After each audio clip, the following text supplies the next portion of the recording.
Olá, seja bem-vindo ao canal da Congregação Presbiteriana de Macapá. Eu sou o pastor Michel e hoje nós continuaremos a nossa série de mensagens no livro de Daniel. Daniel capítulo de número 3 é o que nós estaremos meditando hoje. Peço que você deixe a sua Bíblia aberta e na medida que estivermos expondo a palavra, nós vamos fazer a leitura do texto. E eu começo, queridos, hoje a nossa exposição afirmando que muitas vezes as pessoas condicionam a sua fidelidade a Deus às ações favoráveis de Deus para com elas. É aquela velha história. O ser humano muitas vezes ele tenta barganhar com Deus, né? Se Deus me abençoar, então eu vou ser fiel a Ele. Se Deus me der um bom casamento, um bom emprego ou uma boa saúde, então Ele estará provando para mim que vale a pena ser fiel a Ele. Entretanto, a Escritura Sagrada nos ensina, queridos, que nós somos chamados a sermos fiéis ao Senhor, independentemente da condição em que Ele tenha nos colocado. Seja na saúde ou na doença, seja na riqueza, na pobreza, seja no casamento ou na condição de solteiro, seja quando os nossos planos dão certo ou não, em todos os momentos, independentemente de qual seja a vontade de Deus para as nossas vidas, é requerido de nós que sejamos fiéis ao Senhor. Mas eu sei que para nós é mais fácil ser fiel quando tudo dá certo. É mais difícil ser fiel quando aquilo que nós gostaríamos que acontecesse de fato não ocorreu. Mas nós não podemos perder de vista, queridos, que é justamente nesses momentos em que o Senhor prova o nosso coração e traz à luz a verdade de que nós somos fiéis a Ele, ou porque o amamos, por quem Ele é, ou se somos fiéis a Ele por causa das bênçãos que nós sabemos que só Ele pode nos dar. Então, queridos, eu quero, diante disso, convidar você para juntos hoje meditarmos a respeito do seguinte tema: a nossa fidelidade a Deus deve ser incondicional. Repetindo, a nossa fidelidade a Deus deve ser incondicional. E a partir deste tema, queridos, eu gostaria de destacar alguns pontos para o nosso aprendizado. O primeiro deles é que a idolatria sempre será um teste para a nossa fidelidade. A idolatria sempre será um teste para a fidelidade do povo de Deus. Eu quero convidar você a lermos os 7 primeiros versos do capítulo de número 3. Diz assim: O rei Nabucodonosor fez uma imagem de ouro que tinha 60 côvados de altura e 6 de largura. Levantou-a no campo de Dura, na província da Babilônia. Então o rei Nabucodonosor mandou ajuntar os sátrapas, os prefeitos, os governadores, os juízes, os tesoureiros, os magistrados, os conselheiros e todos os oficiais das províncias para que viessem à consagração da imagem que o rei Nabucodonosor tinha levantado. Então se ajuntaram os sátrapas, os prefeitos, os governadores, os juízes, os tesoureiros, os magistrados, os conselheiros e todos os oficiais das províncias para a consagração da imagem que o rei Nabucodonosor tinha levantado. E estavam em pé diante da imagem de Nabucodonosor. Nisto, o arauto apregoava em alta voz: Ordena-se a vós outros, ó povos, nações e homens de todas as línguas, no momento em que ouvirdes o som da trombeta, do pífaro, da harpa, da cítara, do saltério, da gaita de foles e de toda sorte de música, vos prostrareis e adorareis a imagem de ouro que o rei Nabucodonosor levantou. Qualquer que se não prostrar e não a adorar será no mesmo instante lançado na fornalha de fogo ardente. Portanto, quando todos os povos ouviram o som da trombeta, do pífaro, da harpa, da cítara, do saltério e de toda sorte de música, Se prostraram os povos, nações e homens de todas as línguas e adoraram a imagem de ouro que o rei Nabucodonosor tinha levantado. Até aqui a leitura da palavra do Senhor Deus. Nós vimos no nosso último estudo aqui de Daniel, no capítulo de número 2, que Deus concedeu a Daniel a revelação do misterioso sonho de Nabucodonosor, aquele sonho que havia deixado Nabucodonosor perturbado. Neste sonho, Nabucodonosor ele viu uma grande estátua, e essa estátua ela era composta de 4 partes. A cabeça era de ouro, o peito e os braços de prata, o abdômen e os quadris de bronze, as pernas de ferro e os pés de ferro e barro.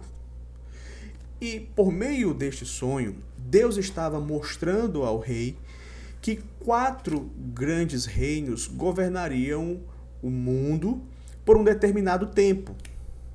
A Babilônia, simbolizada ali pela cabeça de ouro, daria lugar a um outro reino, que no caso nós sabemos hoje que é o reino Medo-Persa, que na estátua era simbolizado pelo peito e os braços de prata, que também, por sua vez, deu lugar ao Império Grego, simbolizado também ali na estátua pelo o abdômen e os quadris de bronze, e por fim o Império Romano, que na estátua era simbolizado pelas pernas de ferro e os pés de ferro e barro. E num período desses reis, Deus revela a Daniel que ele enviaria o seu reino para triunfar sobre todos esses reinos humanos. E que também o único reino que duraria para sempre era o reino de Deus. Todos os demais passariam, eram transitórios, eles tinham uma data de validade. Por fim, então, queridos, nós vimos que Nabucodonosor, ele, por conta daquela revelação que Daniel havia dado a ele, promoveu Daniel a governador ali na Babilônia, a chefe supremo dos sábios. Ele, a pedido de Daniel, colocou os amigos de Daniel, Sedraque, Mesaque e Abidnego, não é? Sob uma condição de serem responsáveis pelos negócios da Babilônia. E ainda, queridos, Nabucodonosor, naquela ocasião, ele fez uma confissão da supremacia de Deus, do Deus de Israel, dizendo que Deus era o Deus dos deuses e Senhor de reis. Porém, passaram-se alguns anos desde que isso aconteceu.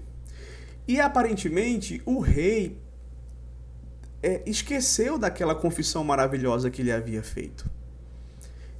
Esqueceu, né, das lições que tinha aprendido com o episódio do sonho.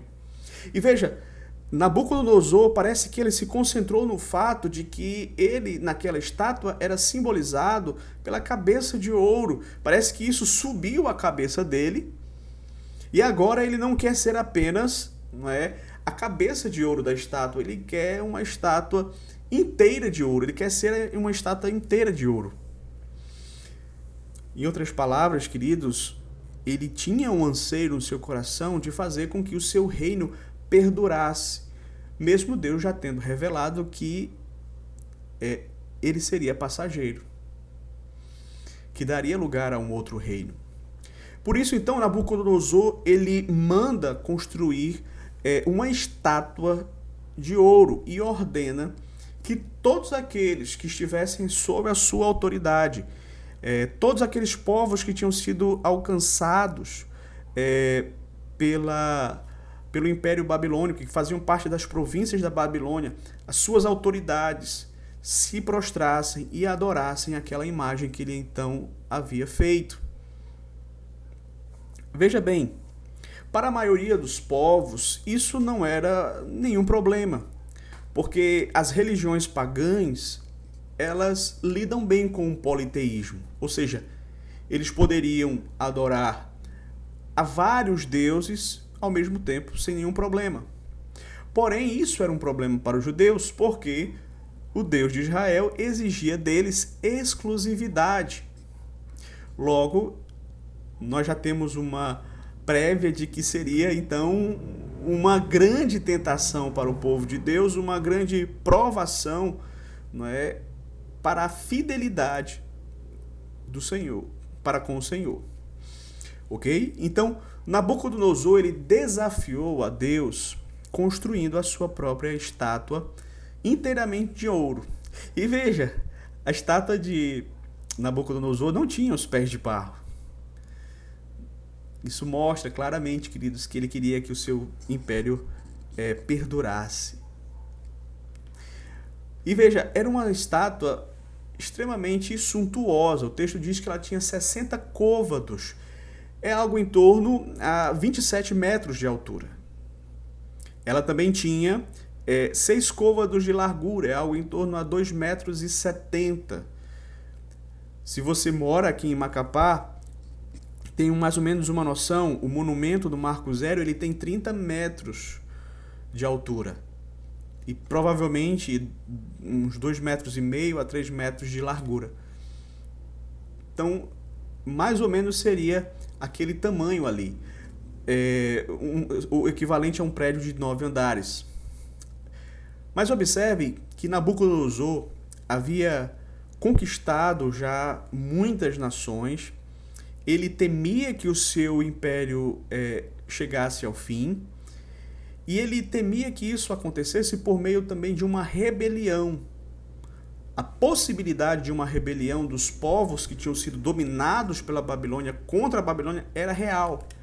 Então, por meio desta estátua de ouro, ele viu uma possibilidade de unificar o seu império, de exigir das províncias, dos principais líderes das províncias, lealdade a ele. Então, por esta razão, ele vai mandar chamar as autoridades do império com o propósito justamente de testar a lealdade deles. E no momento em que eles ouvissem o som dos instrumentos musicais, eles deveriam imediatamente se prostrar diante daquela estátua. E a punição para quem não se prostrasse seria ser lançado na fornalha de fogo ardente, ou seja, uma morte terrível, uma morte extremamente dolorosa, excruciante. E aí, queridos, você pode imaginar comigo aquela cena, não é? Era um campo, era a planície de Durão, um local amplo, plano, uma multidão de pessoas diante daquela estátua do rei, e o arauto do rei, então, ele vai proclamar a puros pulmões, os instrumentos tocam, a orquestra, então, começa a música e toda aquela multidão se dobra diante da imagem do rei Nabucodonosor. O rei olha para aquela cena e ele vê, então, todos ali prostrados. E provavelmente no seu coração ele deve ter dito consigo mesmo: o meu plano foi um sucesso.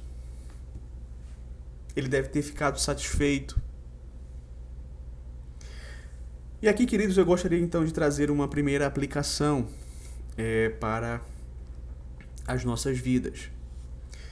Pensando um pouco no mundo em que nós vivemos, ainda hoje, nós sabemos, existem nações que adotam ideologias marxistas que pregam que se você não adorar ao imperador, você é morto. Por exemplo, lá na Coreia do Norte. Há lugares em que você pode ter a sua religião desde que a sua lealdade maior seja ao Estado, como por exemplo lá na China. Nesses lugares, queridos, e tantos outros, a fidelidade dos cristãos são testadas por causa da idolatria ao Estado. E por mais que essa não seja a nossa realidade, graças a Deus, né? Mas nós sabemos que aqui também existe toda uma ideologia marxista buscando estabelecer em nosso país leis contrárias àquilo que nós cremos, para cercear a nossa liberdade de expressão, de religião, de consciência.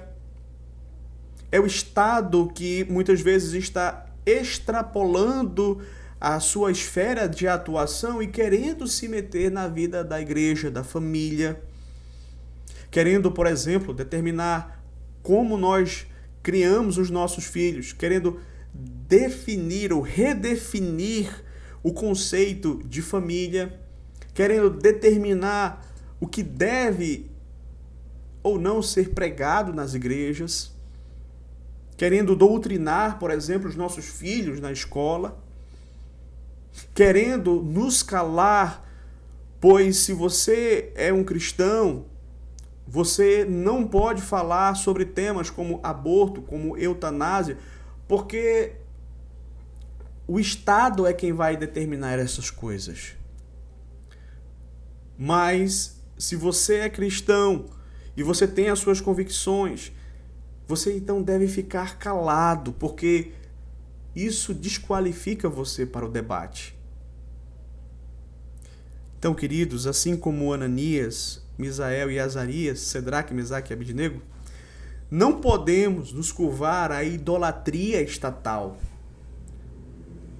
Quando o Estado quiser nos obrigar a pecar contra Deus, nós devemos permanecer firmes. Mas, veja bem, aqui nós trazemos o segundo ponto da nossa mensagem hoje. E o segundo ponto é, certamente, perseguições, virão àqueles que forem fiéis ao Senhor. Perseguições virão por causa da nossa fidelidade a Deus. Você acompanhe comigo aqui a leitura a partir do verso de número 8, que diz assim: Ora, no mesmo instante, chegaram alguns homens caldeus e acusaram os judeus. Disseram ao rei Nabucodonosor: Ó rei, vive eternamente. Tu, ó rei, baixastes um decreto pelo qual todo homem que ouvisse o som da trombeta, do pífaro, da harpa, da cítara, do saltério, da gaita de foles e toda sorte de música, se prostrasse e adorasse a imagem de ouro. E qualquer que não se prostrasse e não adorasse seria lançado na fornalha de fogo ardente. Há uns homens judeus que tu constituíste sobre os negócios da província da Babilônia, Sedraque, Mesaque e Abednego. Estes homens, ó rei, não fizeram caso de ti, a teus deuses não servem, nem adoram a imagem de ouro que levantastes. Veja que ele vai fazer uma diferença aqui, né, entre os deuses da Babilônia e a imagem de ouro levantada por Nabucodonosor, trazendo a ideia aqui de que provavelmente a imagem era justamente de Nabucodonosor, ali da estátua. Então, verso 13, Nabucodonosor, irado e furioso, mandou chamar Sedraque, Mesaque e Abednego, e trouxeram a estes homens perante o rei. Falou Nabucodonosor e lhe disse: É verdade, ó Sedraque, Mesaque e Abednego, que vós não servis a meus deuses, nem adorais a imagem de ouro que levantei? Agora, pois, estáis dispostos, e quando ouvirdes o som da trombeta, do pífaro, da cítara, da harpa, do saltério, da gaita de foles, prostrai-vos e adorai a imagem que fiz. Porém, se não adorardes, sereis no mesmo instante lançados na fornalha de fogo ardente. E quem é o Deus que vos poderá livrar das minhas mãos? Veja, enquanto o rei estava ali contemplando aquela cena, aquela planície repleta de pessoas se prostrando diante da sua imagem, e achando que o seu plano tinha sido bem sucedido, alguns oficiais do rei, aqui é no texto chamado de caldeus, eles eram aqueles mesmos que lá no capítulo 2 não conseguiram decifrar o sonho do rei. Eles então vêm até Nabucodonosor denunciando três homens judeus chamados Cedraque, Mesaque e Abidnego, ou seja, os amigos de Daniel. Daniel aqui provavelmente estava viajando, não estava no império, ou então de alguma forma foi poupado pelo rei, porque o rei tinha um apreço muito grande por ele, mas o fato é que ele não está aqui. Porém, os seus amigos estavam ali e são agora acusados de não se dobrarem diante da estátua que o rei mandou fazer.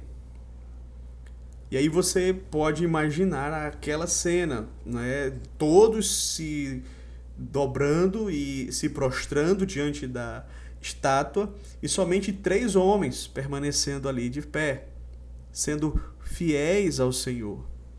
Não é? Isso, queridos, nos mostra que ser fiel a Deus frequentemente é uma atividade solitária. E a grande questão é, onde é que estavam os outros judeus? Será que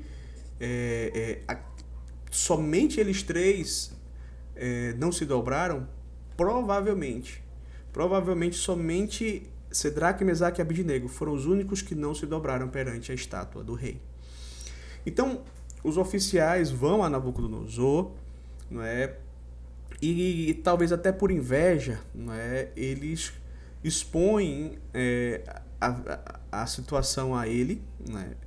Essa desobediência da parte dos 3 amigos de Daniel, e sabemos que eram acusações que eram graves de acordo com as leis ali da Babilônia. Eles foram acusados de ingratidão, né?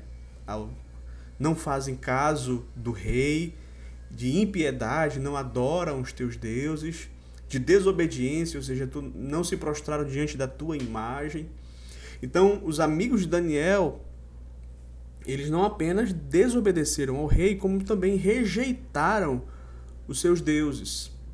Então, de acordo com o decreto, meus queridos, eles deveriam ser lançados imediatamente na fornalha de fogo ardente. Mas então o rei resolve dar a eles uma nova chance. Ele chama os 3 e diz: olha, eu vou dar a vocês uma nova chance, vou mandar a minha orquestra tocar novamente, e aí eu quero que vocês se dobrem perante a minha estátua. Se não dobrarem, eu vou lançar vocês na fornalha, e aí eu quero ver quem é o Deus que vai poder livrar vocês das minhas mãos. E aqui, queridos, nós podemos trazer uma aplicação para as nossas vidas. Queridos, o que nós estamos percebendo aqui neste texto é a consequência natural da fidelidade ao Senhor. Na maioria das vezes, ser fiel ao Senhor vai redundar em perseguição. Na nossa vida, certamente, nós vamos lidar com situações em que, por causa da nossa fidelidade, vai vir muita perseguição. Então, se aqueles 3 homens tivessem se dobrado com a multidão diante da estátua do rei, eles certamente não teriam que enfrentar essa perseguição. Eles não enfrentariam a fornalha do rei. E é interessante porque nessa semana foi noticiado em alguns jornais aqui do Brasil que surgiu lá na China uma nova onda de perseguição contra os cristãos. Inclusive, no período da pandemia, o governo chinês se aproveitou que os cristãos estavam em suas casas e mandou que destruíssem com retroescavadeiras os templos cristãos. Cristãos são presos, cristãos são mortos sob a alegação de incitar a subversão ao poder do Estado. Então, queridos, é muito importante que eu e você estejamos orando por esses irmãos que estão sendo perseguidos lá na China, nossos irmãos em Cristo. E é importante também nós nos atentarmos para não votarmos em partidos aqui do Brasil que admiram esse regime totalitário da China. Não votarmos em partidos que apoiam governos que maltratam os cristãos. Eles têm uma relação de admiração para com esses governos. Precisamos estar atentos em relação a isso. E mesmo aqui, queridos, no nosso país, se você defende uma posição que é contrária a essa que é transmitida, ou a essas que são transmitidas pela ideologia marxista, uma posição contracultural, que é a proposta do cristianismo, saiba de uma coisa, que o mundo ele já tem as suas fornalhas preparadas para aqueles que não adoram seus ídolos. Aqueles que não adoram o politicamente correto, aqueles que não adoram a ideologia de gênero, aqueles que não adoram o sexo livre, aqueles que não adoram ao empoderamento feminino. Saiba que o que espera você é a fornalha ardente do escárnio, da ridicularização, do repúdio. Mas eu gostaria então de trazer o nosso terceiro ponto da nossa mensagem. A nossa fidelidade não deve estar limitada à resposta favorável de Deus.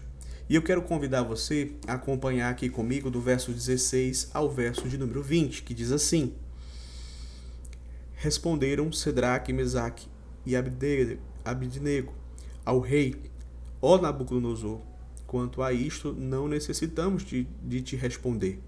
Se o nosso Deus, a quem servirmos, quer nos livrar, ele nos livrará da fornalha de fogo ardente e das tuas mãos, ó rei.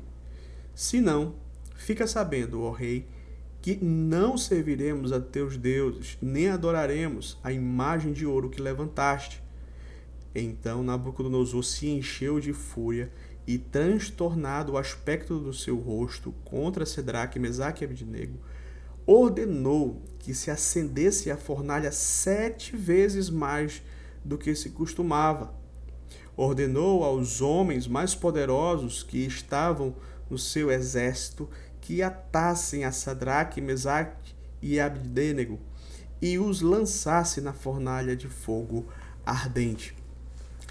Lembra que o rei, então, havia perguntado aos três, né, quem é o Deus que pode livrar vocês das minhas mãos, né, se vocês não fizerem aquilo que eu estou ordenando a vocês fazerem? E a resposta que eles dão ao rei é muito interessante. Eles vão dizer assim: olha, rei, quanto a isso nós nem precisamos te responder. Ou seja, é interessante porque a resposta deles traz a ideia de que, assim, o rei já tinha visto com seus próprios olhos que o Deus de Israel era poderoso. Ele já tinha reconhecido isso com os seus lábios. Mas se ele não foi capaz de se convencer, era melhor então eles ficarem calados. Por isso eles vão dizer aqui: quanto a isso, não precisamos te responder, ó rei. E mais, eles ainda prosseguem e dizem: olha, se o nosso Deus quiser nos livrar da fornalha, ele pode nos livrar da fornalha e das tuas mãos. Se essa for a vontade dele. Mas se não for a vontade dele, então, desde já, fique sabendo, ó rei, que nós não vamos nos curvar perante a tua estátua. Não vamos adorar a tua estátua. E ali, Ananias, Misael e Azarias, eles não sabiam qual era a vontade de Deus para a vida deles, não sabiam se escapariam da fornalha. Mas veja, queridos, eles sabiam que Deus tem poder para livrá-lo se quisesse, mas Deus faz aquilo que lhe apraz. E nós precisamos, de fato, aceitar a soberania de Deus. A fidelidade daqueles homens não estava limitada à resposta favorável de Deus. Entretanto, queridos, de uma coisa aqueles homens estavam certos e queriam que os reis também soubessem, que eles não se curvariam ao seu Deus, aos seus deuses, e não se curvariam e não adorariam a sua imagem de ouro. Eles tomam uma postura, meus queridos, de absoluta fidelidade a Deus, independente das consequências. Independente das consequências. Diante das palavras deles, a reação que o rei teve foi de ira. O texto diz que o seu semblante ficou transtornado, se enfureceu. E diz mais que ele então, ao ver ali a sua autoridade desafiada, a unidade do seu reino quebrada, ele então mandou que aquecessem 7 vezes mais a fornalha. E mandou então que homens fortes pegassem aos 3, Cedraque, Mesaque e Abednego, amarrassem eles junto com as suas roupas, amarrassem de modo que eles não tivessem como escapar da morte. E então fossem lançados na fornalha.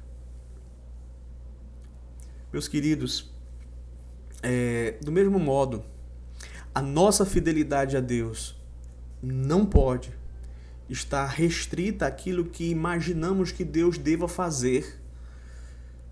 Precisamos entender que Deus faz aquilo que lhe apraz e Ele não satisfaz necessariamente as nossas expectativas. É nessas horas que vai ficar realçado em nossas vidas, queridos, se nós estamos servindo ao Senhor por quem Ele é, porque nós o amamos, porque Ele é o Deus da nossa vida, ou porque nós estamos interessados nas bênçãos, nas benécias, nos favores, nas dádivas que Ele pode nos dar. Um dos grandes problemas, queridos, dos cristãos hoje é que eles estão dispostos a ser fiéis ao Senhor, mas com condições. Se o Senhor me proteger, se o Senhor me abençoar, se o Senhor me der tal e tal coisa, aí eu serei fiel ao Senhor. E essa fidelidade, meus queridos, ela depende de uma resposta favorável à nossa condição, né? Uma resposta de Deus favorável à nossa condição. Para aqueles 3 servos do Senhor, meus queridos, não haviam condições. Por isso que a nossa fidelidade, esse é o tema da nossa mensagem hoje, a nossa fidelidade ela precisa ser incondicional. Não cabe a mim, não cabe a você colocarmos condições para Deus, para sermos fiéis a Ele. Se o Senhor decidir que Ele vai nos abençoar, amém. Se não for essa a vontade dEle, amém. E nós vamos permanecer firmes, servindo ao Senhor, porque nós servimos ao Senhor não por aquilo que recebemos, mas por quem Ele é. Precisamos estar dispostos, queridos, a pagar o preço que for necessário para permanecermos fiéis ao Senhor. Quantos na própria Escritura, por serem fiéis a Deus, foram mortos? João Batista, Estevão, os heróis da fé registrados lá em Hebreus. E se você quiser também nos dias atuais, você basta acessar o site da Missão Portas Abertas e você vai ver quantos países do mundo é extremamente perigoso ser cristão. Ser cristão nesses países pode custar a sua própria vida. E tem muitos cristãos que estão entregando a sua vida por amor a Cristo. Queridos, nós devemos ser fiéis ao Senhor incondicionalmente. Devemos fazer aquilo que nos cabe, entregar as consequências, os resultados nas mãos dele. É por isso que Spurgeon vai nos dizer o seguinte: o nosso dever é praticar aquilo que é correto e as consequências pertencem a Deus. Eu e você devemos fazer aquilo que é correto, ainda que os céus caiam. Precisamos seguir a ordem de Cristo, apesar das consequências. Senhores, o que podemos fazer em relação às consequências? Que caiam os céus, mas que o homem seja obediente a seu Senhor e fiel à sua verdade. Ó, homem de Deus, seja íntegro e não tema. As consequências pertencem a Deus e não a você. Mas um quarto e último ponto é que nós somos fiéis ao Deus que não nos abandona no fogo da provação. Leia comigo a partir do verso 21 até o verso 25. Então, estes homens foram atados com os seus mantos, as túnicas e chapéus e suas outras roupas, e foram lançados na fornalha sobremaneira acesa, porque a palavra do rei era urgente e a sua fornalha estava sobremaneira acesa. As chamas do fogo mataram os homens que lançaram de cima para dentro a Cedraque, Mesaque e Abdênego. Estes 3 homens, Cedraque, Mesaque e Abdênego, caíram atados dentro da fornalha sobremaneira acesa. Então o rei Nabucodonosor se espantou e se levantou depressa e disse aos seus conselheiros: não lançamos nós 3 homens atados dentro do fogo? Responderam ao rei: é verdade, ó rei. Tornou ele e disse: eu, porém, vejo 4 homens soltos que andam passeando dentro do fogo, sem nenhum dano, e o aspecto do quarto é semelhante a um filho dos deuses. Veja, queridos, que na continuação aqui do relato, os 3, Cedraque, Mesaque e Abdênego, eles foram amarrados e jogados ali junto com as suas roupas dentro da fornalha ardente, aquecida 7 vezes mais. O texto diz que o fogo ele era tão intenso que as labaredas saíam para fora da fornalha e essas labaredas mataram os homens fortes que Nabucodonosor mandou jogar os 3 ali na fornalha. É uma cena, queridos, de fato impressionante. O rei está ali observando aquela crueldade cometida contra os servos de Deus e ele começa a perceber que aqueles 3 homens que tinham sido lançados, amarrados, eles estavam soltos, eles estavam passeando dentro da fornalha ardente, que as suas labaredas tinham matado homens tão fortes. E mais, quando ele olha, ele vê que já não são 3, são 4. E ele faz uma observação muito interessante. Ele diz que o aspecto do quarto é semelhante ao filho dos deuses. Na verdade, queridos, ali não era o filho dos deuses, mas era o filho de Deus.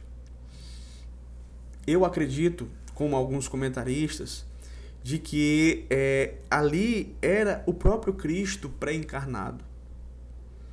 No Antigo Testamento, queridos, há a figura do anjo do Senhor que muitas vezes vem para salvar o povo de Deus. E esse anjo ele é diferenciado dos demais porque ele inclusive recebe adoração, ele é tratado como Deus. E alguns acreditam justamente que aqui este anjo do Senhor é o Cristo, né? Todas as vezes que este anjo do Senhor aparece no Antigo Testamento é Cristo. E de fato, meus queridos, nós temos evidências que realmente é a segunda pessoa ali da Trindade antes de encarnar, e era o próprio Cristo que estava com eles ali dentro da fornalha. Veja, queridos, que o Senhor não apenas livrou aqueles servos dele do fogo, mas ele mesmo estava junto com eles.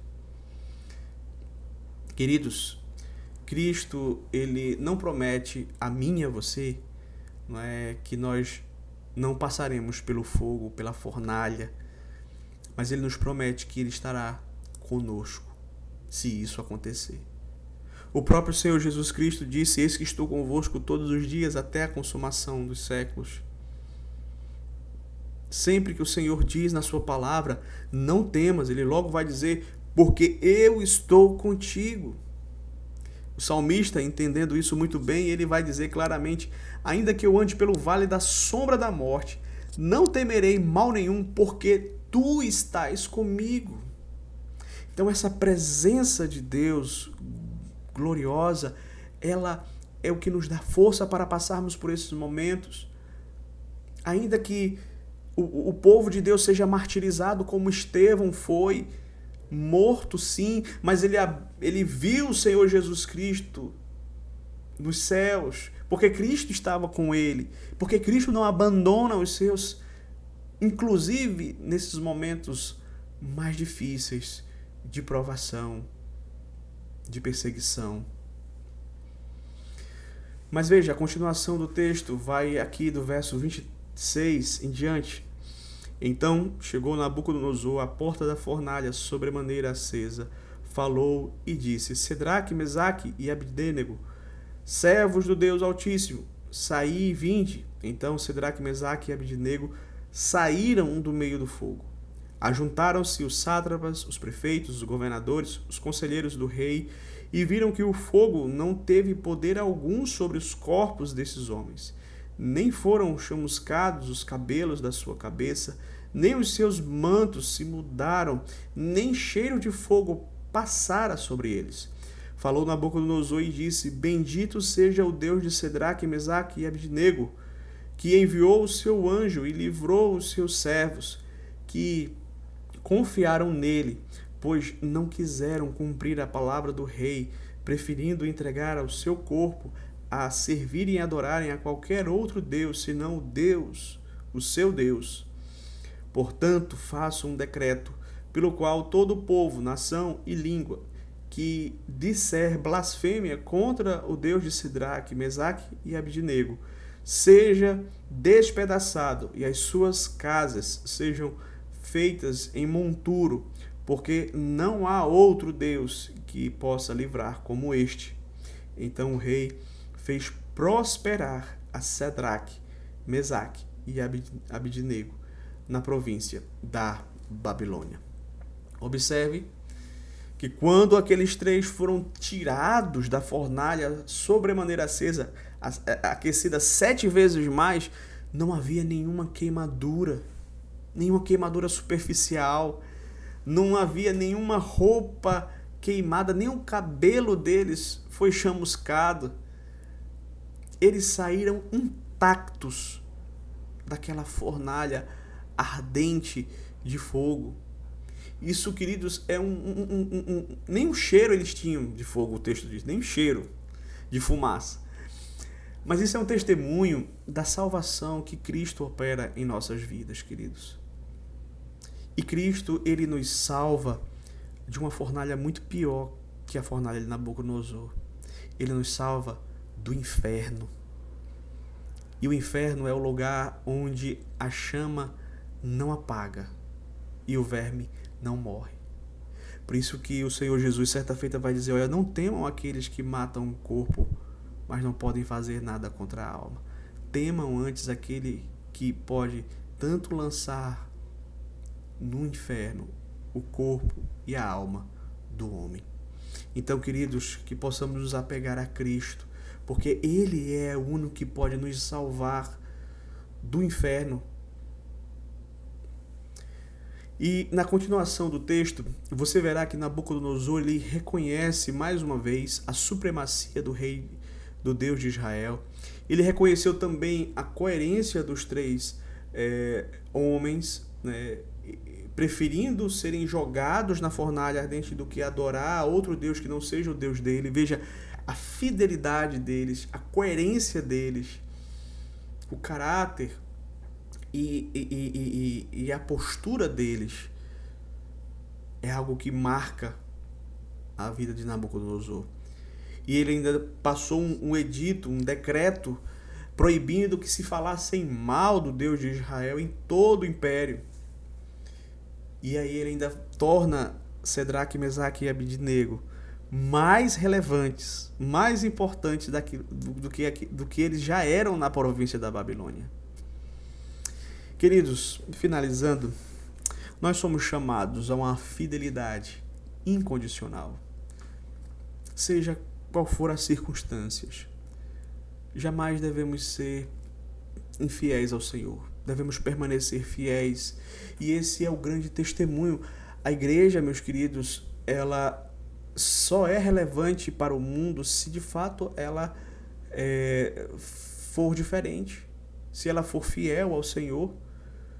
Se formos de fato sal da terra e luz do mundo. O próprio Senhor Jesus disse: se o sal se tornar insípido, para nada mais presta, a não ser para ser lançado fora e pisado pelos homens. Mas é preciso, queridos, ter coragem para ser diferente. É preciso pedir que o Senhor nos abençoe e nos dê essa coragem, porque sozinhos nós não temos. Veja, se Cedraque, Mesaque e Abidnego tivessem se curvado junto com a multidão, certamente eles não teriam enfrentado a fornalha. Certamente eles teriam voltado para suas casas e tristes por terem negado o Senhor e não fariam diferença. Mas uma vez que eles foram fiéis, obedeceram e buscaram agradar ao Senhor antes de qualquer outra coisa, eles tiveram uma experiência maravilhosa do livramento de Deus para com eles. Eles tiveram uma experiência maravilhosa com o próprio Filho de Deus. Se Ananias, Misael e Azarias tivessem se curvado diante da imagem que o rei mandou fazer, queridos, será que eles exerceriam a mesma influência que eles exerceram ao não se dobrar? Queridos, nós precisamos entender que a igreja, ela não atrai pela semelhança, ela atrai pela diferença. É por meio do nosso testemunho que nós vamos ajudar outras pessoas a conhecerem um Deus que nós servimos. É por meio do nosso testemunho que o Senhor usa as nossas vidas, porque nós somos meros instrumentos nas suas mãos, para atrair mais pessoas para a sua presença. E também nos usa, como usou Cedraque, Mesaque e Abidnego, para despertar aqueles que estavam se dobrando aos ídolos deste mundo, a voltarem a crer que o Deus verdadeiro, Ele é digno de que sejamos fiéis a Ele. E Ele é o Deus fiel que não abandona o seu povo e não abandona aqueles que são seus. Essa é a mensagem que o povo ali de Israel exilado recebeu por meio dessa extraordinária ocasião em que o Senhor operou esse milagre maravilhoso. Que Deus possa então abençoar a sua vida, a minha vida, que possamos manter a nossa fidelidade ao nosso Deus incondicionalmente.